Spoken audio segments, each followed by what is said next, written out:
তো হেল্ল' বন্ধুসকল, আপোনালোকক লেটেষ্ট আছাম ইউটিউব চেনেলত স্বাগতম জনাইছোঁ।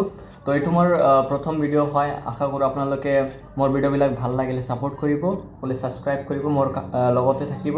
তো আজিৰ যিটো ভিডিঅ' বনাই আছোঁ এইটো এটা বিশেষ ভিডিঅ', যিহেতু আমাৰ অসমৰ কাইলৈ অৰ্থাৎ 30 এপ্ৰিলত অসমৰ যিটো উচ্চতৰ মাধ্যমিক চূড়ান্ত পৰীক্ষা হৈছিল সেইটোৰ ফলাফলটো কালি ঘোষণা কৰা হ'ব। গতিকে আমাৰ ছাত্ৰ ছাত্ৰীসকলৰ মাজৰ পৰা বা পেৰেণ্টছৰসকলৰ মাজৰ পৰা বহুতেই নাজানে যে কেনেকৈ এই ৰিজাল্টবিলাক চেক কৰিব পাৰি বা মাৰ্কশ্বিটবিলাক কেনেকৈ ডাউনলোড কৰিব পাৰি।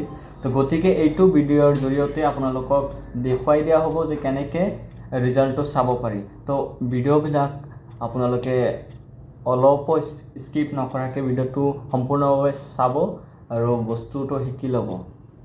তো চাই থাকক। প্ৰথমতে আহিব লাগিব মোবাইলৰ হোম পেজত। তাৰপিছত ইয়াৰে পৰা যিকোনো এটা ব্ৰাউজাৰ অ'পেন কৰিব। মই ইয়াৰে পৰা ক্ৰম ব্ৰাউজাৰটো অ'পেন কৰিছোঁ। চাব আপোনালোকে ক্ৰম ব্ৰাউজাৰটো অ'পেন কৰিলোঁ। ইয়াতে ক্ৰম ব্ৰাউজাৰটো যেতিয়া অ'পেন কৰিম, ইয়াতে আমি চাৰ্চ কৰিম আছাম HS ৰিজাল্ট 2025। চাব ক্ৰম ব্ৰাউজাৰত মই চাৰ্চ কৰিছোঁ আছাম HS ৰিজাল্ট 2025।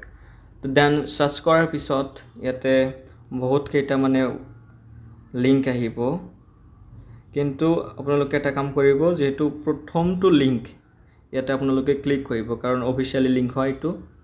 ইয়াতে যেতিয়া আপোনালোকে ক্লিক কৰিব, ক্লিক কৰাৰ পাছত ইয়াতে আপোনালোকে চাব ৰিজাল্ট শিক্ষা, এইটো ৱেবছাইটৰ নাম ৰিজাল্ট শিক্ষা, যিটো গভৰ্ণমেণ্টৰ লিংক হয়। ইয়াতে কি লিখা আছে, Assam HS final class 12 result 2025।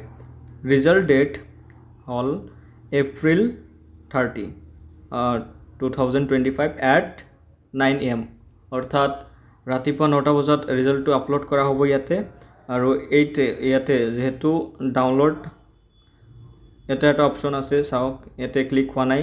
কালি 9টা বজাৰ পিছত আপোনালোকে এই লিংকটোত আহিব, ইয়াতে ক্লিক কৰিব, নিজৰ যিটো ৰোল আৰু নং আছে এইটো আপলোড কৰি দিব, আপোনালোকে ডিটেইলছ পাই যাব।